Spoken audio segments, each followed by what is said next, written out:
Bienvenue à Créateurs de croissance, un balado d'Investissement Québec. Dans l'épisode d'aujourd'hui, Stéphane Levac, directeur général à CETAL, et Alexandra Gauthier, conseillère d'affaires principale à Investissement Québec, discutent d'économie sociale. Découvrez comment l'intégration d'employés à limitation fonctionnelle peut favoriser la productivité et l'approvisionnement local d'entreprises manufacturières du Québec. Bonne écoute!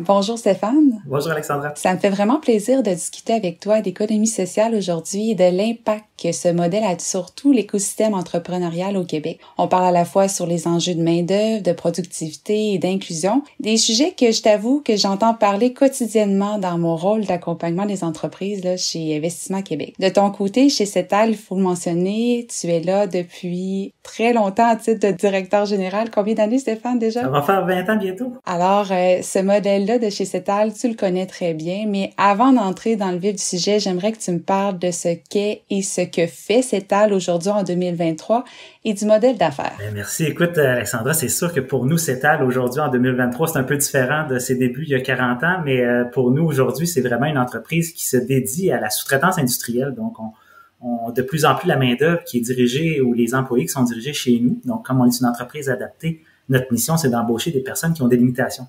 Mais les limitations peuvent être très, très grandes. Elles peuvent être d'ordre de santé mentale ou d'ordre de déficience intellectuelle. Donc, on doit adapter et trouver des médiums de travail qui vont être vraiment différents en fonction des handicaps des personnes qui travaillent chez nous. Donc, c'est pour ça que la sous-traitance industrielle, pour nous, a été vraiment un choix idéal depuis une vingtaine d'années qu'on travaille. Aujourd'hui, on fait des harnais électriques, donc on est dans le filage électrique. On fabrique des contenants de bois, on fait divers ensachage, emballage industriel. On travaille avec des clients dans le carton aussi pour faire la transformation, pour faire des présentoirs. Donc, pour nous, tout projet qui vient aider des personnes avec limitation à travailler soit de manière tactile avec leurs mains ou soit des fois en ordre de service, pour nous, c'est des choses qu'on peut faire pour toutes les entreprises. Puis c'est un choix qu'on a fait il y a à peu près une vingtaine d'années, puis qui aujourd'hui vraiment nous permet de faire travailler plus de 200 personnes dans toute l'entreprise, là, pour à peu près une 45 clients différents. Puis ça, on revient un peu plus à la genèse de l'entreprise, là, parce qu'en septembre dernier, il faut quand même le souligner, vous fêtiez vos 43 ans d'existence. C'est pas rien, fait que c'est un modèle qui a vraiment fait ses preuves, qui perdure dans le temps. CETAL, c'est avant tout un modèle d'entreprise adapté avec une mission sociale là, qui est très forte. À la base, ça répondait à quel besoin de s'installer dans le binaire puis d'embaucher des gens avec des limitations fonctionnelles? Ben oui, c'est ça. Il y a plus d'une quarantaine d'années, 43 ans, dans le binaire, ça a débuté. Là, le besoin était vraiment pour des gens qui sortaient en santé mentale. Au début, c'était vraiment un petit groupe de personnes qui sortaient des institutions pour aller retourner sur le marché du travail. Et les soins étaient donnés directement dans les villages. Donc, le village de Lobinière a été le premier endroit où CETAL a commencé son travail. Et c'est à cet endroit-là qu'il y a peut-être eu une dizaine de personnes au Manoir du Repos qui étaient donc logées, nourries, mais en même temps qui allaient travailler à cet endroit-là. Donc, la santé mentale a été le tout début. Mais par la suite, dans les années qui ont suivi, c'est beaucoup plus la déficience intellectuelle qui a pris la place. Donc, CETAL est devenu un atelier protégé au cours de sa genèse, comme on disait, jusqu'en 1996. Puis en 1996, ben c'est là que l'entreprise est devenue une entreprise adaptée. Donc, elle a été accréditée par Emploi Québec pour devenir une entreprise adaptée. Puis à ce moment-là, ben c'est là que tous les handicaps sont devenus une nécessité de desservir dans la région. Et depuis ce temps-là, c'est beaucoup plus la santé mentale qui est dirigée vers CETAL. Il y a encore beaucoup de déficiences intellectuelles, mais la santé mentale est une réalité dans Québec actuel et on a beaucoup de références de ce côté-là. Fait que c'est pour ça qu'on a divers médiums de travail qui vont répondre vraiment à la limitation. Donc, l'harnais électrique, pour nous, est un médium un peu plus complexe, mais qui est parfait pour les gens qui ont une problématique en santé mentale, alors qu'on garde des médiums plus simples comme l'emballage, l'ensachage, pour des déficiences, des fois, qui sont un petit peu plus lourdes, puis qui permettent quand même aux gens de se réaliser en emploi. Tu le disais, justement, c'est plus de 200 employés là, qui ont des limitations fonctionnelles pour intégrer le marché du travail. Oui, on adapte le travail, mais comment on adapte finalement les stations de travail, l'environnement également, le personnel qui doit venir peut-être accompagner ces gens-là au quotidien. C'est quoi la structure qui est mise en place là pour être certain que les gens puissent travailler, puis que dans le fond, on réponde finalement aux besoins du marché? Écoute, ça peut paraître compliqué, mais c'est extrêmement simple en bout de ligne. C'est ça qui est le fun, c'est qu'en bout de ligne, c'est si tu te concentres, nous autres, notre mission est quand même nos employés. Donc, quand on se concentre à nos employés, ben toutes les choses qu'on met en place, ça peut être mis dans n'importe quelle entreprise régulière, mais pour nous, c'est ça. Donc, on a un peu plus de ressources au niveau ressources humaines pour venir faire de l'encadrement. Puis aussi au niveau ressources humaines, l'importance des ressources humaines, je pense que les entreprises régulières de plus en plus s'en rendent compte, mais chez nous, c'est sûr et certain qu'on vient adapter le travail, puis on s'assure que chaque personne qui est en emploi ne peut pas quitter l'emploi dû à une adaptation qui n'est pas faite à son poste de travail. Donc, on vient justement adapter des tables de travail en hauteur, des chaises spécifiques, ergonomiques. Donc, beaucoup d'ergonomie de travail qu'on vient faire, travail debout ou assis, pour permettre aux gens de changer, mais aussi justement d'avoir les gens qui puissent faire plusieurs travails dans une journée, donc pas effectuer la même tâche toute la journée. Donc, on passe, en bout de ligne, c'est si on se concentre sur le bien-être de nos employés, ben, qu'on soit dans une entreprise régulière ou adaptée, aujourd'hui, je crois que c'est une réalité qui est de mise.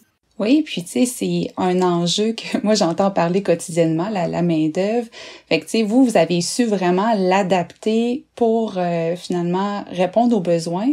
Dans les entreprises que vous desservez, ben vous venez répondre aussi à un enjeu de main-d'œuvre. Est-ce que tu aurais un exemple un peu d'une entreprise, sans me la nommer, mais où est-ce que vous faites vraiment une différence en termes de productivité avec les tâches que vous réussissez à prendre de votre côté en les réalisant chez CETAL? Ben oui, si je peux vous donner un exemple, un de nos clients dans le harnais électrique, donc il y a une grande difficulté à trouver de la main-d'œuvre pour un niveau de qualification qui est somme toute assez simple. Mais lui est en croissance, donc il doit réussir à faire une croissance de 15 à 20% dans les prochaines années. Et malheureusement, avec la disponibilité de la main-d'œuvre, ben, il n'était pas capable de soumettre un plan qui lui permettait d'atteindre ses objectifs. Fait que là, ce qui est arrivé, c'est qu'en nous contactant, on est allé visiter chez lui, puis on a réussi à sortir plein de projets et plein de tâches qui font en sorte que ces tâches-là n'ont pas une valeur ajoutée très grande pour ses employés qui sont très difficiles à trouver. Et donc, nous, on a réussi à sortir à peu près l'équivalent de 10 emplois à temps plein chez lui, qui est maintenant rendu chez nous, réalisé par des personnes avec limitation. Puis lui, ben, ça lui permet ainsi, en tout cas, de se faciliter d'atteindre ses objectifs et de pouvoir permettre la croissance de leur entreprise. Donc, les entreprises adaptées, dont CETAL, entre autres, là, on est vraiment des solutions aux entreprises manufacturières régulières pour réussir leurs objectifs de croissance. T'entendre parler, c'est vraiment une plus-value que vous offrez aux entreprises. Puis, il faut le dire aussi, le CETAL, c'est dans Lotbinière, mais c'est également au centre du Québec. Est-ce que la demande est là pour ouvrir d'autres CETAL, si je le mets entre parenthèses, là, à travers le Québec? Oui, CETAL, on fait partie d'un réseau, les entreprises adaptées. Donc, le Conseil québécois des entreprises adaptées est notre réseau. On est plus de 40 entreprises qui sont partout à travers le Québec. Donc, chaque entreprise, en tout cas, chaque région est desservie parce que notre objectif est aussi de s'assurer que les personnes avec limitation puissent trouver un emploi dans leur région où ils habitent. Donc, c'est vraiment intéressant pour les entreprises, peu importe où ils se retrouvent sur la carte du Québec, bien, ils peuvent soit trouver une entreprise adaptée qui peut les aider localement ou une entreprise adaptée à travers le Québec qui effectue un travail spécifique parce que les entreprises adaptées ont des fois des secteurs d'activité un peu plus précis que le nôtre. Mais c'est ça, on est capable de desservir plein de clients à travers le Québec. CETAL se positionne vraiment, dans l'écosystème entrepreneurial, là, il faut se le dire, les entreprises d'économie sociale au sens un peu plus large. On a vu au cours des derniers mois, au cours des dernières années, les chaînes d'approvisionnement qui ont été réellement chamboulées. On a parlé de grève du CN, on a parlé de grève dans les ports, la pandémie, faut surtout pas l'oublier. On a senti vraiment que l'achat plus local, l'importance de serrer les coudes là, vraiment entre les entrepreneurs était beaucoup plus présente, beaucoup plus forte. Est-ce que vous l'avez ressenti, cette volonté-là d'achat plus local, puis de volonté de faire affaire avec des entreprises que, géographiquement parlant, sont plus proches, puis qui peuvent nous offrir un service un peu plus personnalisé? Écoute, Alexandra, c'est sûr que nous, la pandémie a été tout ce que tu as dit, surtout la majorité, dans le harnais électrique, notre concurrence la plus proche, c'est vraiment l'Asie. Donc, c'est vraiment l'endroit où ce qui était le plus difficile, je pense, pour la majorité des entreprises de continuer par les problématiques de transport, les grèves, mais aussi les frais de transport, un moment donné, qui ont augmenté, qui a fait en sorte que beaucoup de clients, dont un de nos très gros clients, avait plus de 60% de son chiffre d'affaires dans l'harnais électrique était asiatique. Et aujourd'hui, on a 100% de son chiffre d'affaires qui est revenu au Québec, fait par nous. Puis pour eux, depuis ce temps-là, ils le nomment à quel point ils sont contents, puis sont heureux, puis la satisfaction. Puis surtout dans un modèle de plus en plus de juste à temps, de changement de commande de leurs clients. Fait qu'eux, ils doivent répondre. Donc, l'Asie, il répond plus à un modèle standard où il faut que tu entreposes des grandes quantités en inventaire. Alors, pour eux, ça leur permet justement de réduire leur quantité en inventaire, d'avoir une réponse plus rapide à leurs clients. Puis de plus en plus, c'est ce qui est exigé dans le domaine. Fait que on pense que CETAL répond grandement aux besoins des entreprises du Québec. À plus petite échelle, est-ce qu'un modèle CETAL, c'est envisageable pour une entreprise manufacturière qui désire, par exemple, embaucher quelques personnes à la fois peut-être du côté administratif que du côté du plancher de l'usine? Est-ce que c'est quelque chose pour lequel tu peux aider en tant qu'entreprise adaptée? Est-ce qu'on les réfère au réseau? Est-ce que c'est quelque chose qui est réellement possible dans l'enjeu de main-d'œuvre actuel de dire, ces gens-là veulent travailler, ces gens-là sont dédiés à la tâche, mais on n'a pas nécessairement beaucoup de gens pour les accompagner. Comment on gère ça en tant qu'entreprise là, manufacturière? C'est sûr et certain qu'on on devient pas une entreprise sans but lucratif dans l'objectif qu'on veut embaucher une ou deux personnes, mais embaucher une ou deux personnes comme entreprise régulière, c'est moi j'encourage beaucoup d'entreprises, il y a beaucoup de nos clients qui suite à faire affaire avec nous ont quand même pris la décision d'embaucher quelques ressources chez eux. Ça vient faire une grande différence, on croit, dans la motivation, autant au niveau du personnel administratif que du personnel d'usine. Je pense que les gens apprécient sentir qu'ils viennent faire une différence pour des personnes qui viennent travailler. C'est sûr que le processus est un processus qui passe par le système administratif des services externes de main-d'œuvre. Donc, une entreprise qui recherche et qui veut embaucher des ressources avec limitation peut passer par son CEMO, on appelle les CEMO, mais le service externe de main-d'œuvre de sa région. Ils vont réussir à avoir tous les programmes de subvention ainsi que, pas nécessairement, je ne veux pas dire qu'il y a une subvention à chaque embauche, mais tout le processus administratif pour réussir à embaucher une ressource avec limitation peut se faire par les services externes de main-d'œuvre. C'est quelque chose qui est vraiment intéressant, puis que, tu sais, tout à l'heure, en introduction, là, on parlait un peu des enjeux de main-d'œuvre au Québec, des enjeux de productivité. Bien, quand on est sur le terrain, on se rend compte qu'il y en a des solutions. Oui, ça ne répond pas à tout, mais que dans le fond, il y a quand même des gens qui sont dédiés à trouver ces solutions-là, puis qu'il y a des travailleurs auxquels, des fois, on pense pas, mais qui c'est bien finalement de les intégrer dans notre marché du travail, puis de les valoriser. Depuis 40 ans, vous valorisez justement ce modèle-là, un modèle qui allie une mission économique, une mission sociale, mais le côté économique, parlons-en, c'est souvent le nerf de la guerre. Comment vous avez fait pour vous adapter économiquement parlant au cours des 40 dernières années? Vous avez dû sûrement agrandir, implanter des solutions qui étaient peut-être plus du côté manufacturier. Es-tu capable de me parler un peu de ton processus, du cheminement de CETAL dans cette productivité-là? Ah oui, écoute, c'est sûr et certain qu'en 40 ans, il y a eu beaucoup de changements. Puis il faut comprendre que oui, même si l'objectif est de faire travailler des personnes avec limitation, il faut comprendre qu'on reste une entreprise. Donc l'entreprise, elle se doit de, même si elle est économie sociale, les deux mots importants sont le mot économie et sociale. Donc il y a une partie sociale, mais il y a une partie économie. Puis cette partie-là, si on la réalise pas, ça nous limite, ça nous empêche à offrir des meilleurs services d'encadrement à nos employés. Donc, pour nous, on a toujours travaillé très fort à s'assurer de mettre en place les outils qui permettent à l'entreprise d'arriver à ses objectifs, autant financiers que sociaux. Donc, pour nous, ce qui est important dans la partie économique, il va y avoir bien sûr toute la partie automatisation. Donc, même dans les équipements, pour nous, la compétition, elle reste asiatique, elle reste partout sur le globe. Donc, on doit être, nous aussi, avec les meilleurs équipements. Donc, il y a toujours un comité chez nous qui est penché à trouver quels sont les nouveaux équipements qui permettent soit de rendre la tâche plus simple, plus facile, mais aussi plus productive, donc plus efficace. Même chose, on a implanté un système ERP dans les dernières années parce que pour nous, on se doit de regarder comment on peut améliorer nos tâches de logistique ainsi que diminuer nos coûts de gestion administrative.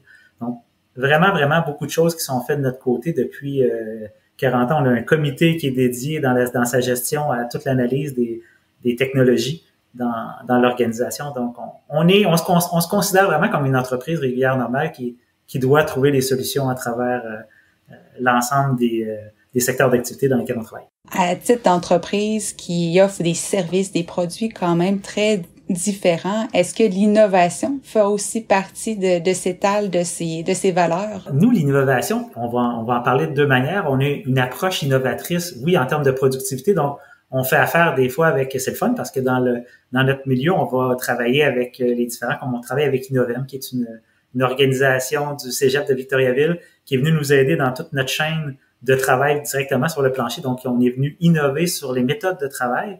Mais une des choses qu'on nomme rarement dans l'innovation, c'est la gestion des ressources humaines. Puis pour nous, on croit que notre approche de gestion des ressources humaines dans les 15 dernières années est très innovante, autant dans la gestion de l'organisation en termes administratifs, mais aussi de l'approche qu'on en fait en gestion de comité à travers l'ensemble de l'organisation. Donc, pour nous, l'innovation n'est pas seulement technologique, elle est aussi une innovation de ressources humaines. Je vous entends parler de tout l'écosystème qui gravite autour de vous en termes pour la productivité, pour l'innovation, pour la main-d'œuvre. Vous, à titre de directeur général, c'est quoi votre plus grand défi au quotidien? Notre plus grand défi au quotidien est le même défi que toute entreprise actuellement. C'est la gestion des ressources humaines, la disponibilité de la main-d'œuvre qualifiée. On est une entreprise qui se retrouve en région. Donc, la région de Chaudière-Appalaches et la région du centre du Québec sont deux régions qui sont quand même très touchés par des taux de chômage extrêmement bas. Puis on trouve que c'est une belle approche. Ça nous permet peut-être d'être très innovateurs dans nos approches en ressources humaines, mais ça fait quand même que le défi reste de toujours trouver les ressources compétentes et qui sont disponibles. Donc, on se doit d'être très imaginatif aussi dans l'approche et dans la culture de la gestion des ressources humaines. Pour les entrepreneurs qui nous écoutent, je pense que vous avez un message vraiment qui est rempli d'espoir, de positivisme, qu'on peut trouver des solutions. On est capable de s'entourer dans une région finalement de partenaires qui croient finalement à notre mission. Que oui, on peut avoir une mission économique, mais la combiner à une mission sociale. Fait que je trouve que notre discussion aujourd'hui a été très pertinente, très intéressante. Puis je te remercie, Stéphane, de ta générosité dans cet échange-là. Ça a été un très grand plaisir de discuter avec toi aujourd'hui. Écoute, Alexandra, ça me fait plaisir de parler du modèle d'économie sociale des entreprises adaptées.